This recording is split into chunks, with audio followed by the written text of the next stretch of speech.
Big ബോസിന്റെ പുതിയ live അപ്ഡേറ്റ്സിൽ ആകെ പെട്ടിരിക്കുന്ന അനുമോളെയാണ് കാണിക്കുന്നത്.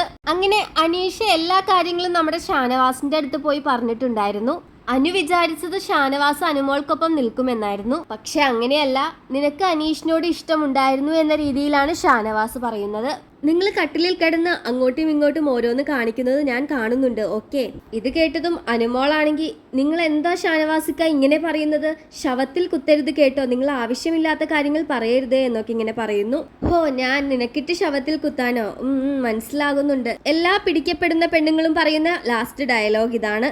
എന്നിട്ട് ഞാൻ നിങ്ങൾക്ക് അനിയത്തിയെ പോലെയാണ്, ബ്രദറിനെ പോലെയാണ് എന്നൊക്കെ ഇങ്ങനെ പറയും. ഈ അടവുകളൊക്കെ എനിക്ക് മനസ്സിലാകുന്നുണ്ട് അനുമോളെ എന്നാണ് ഇങ്ങനെ ഷാനവാസ് പറയുവാണ്. അനീഷിന് പലതവണയും ആശ കൊടുത്തിട്ടുള്ളത് നീ തന്നെയാണ്. നിന്റെ പെരുമാറ്റം ആ രീതിയിൽ തന്നെയായിരുന്നു അനുമോളെ.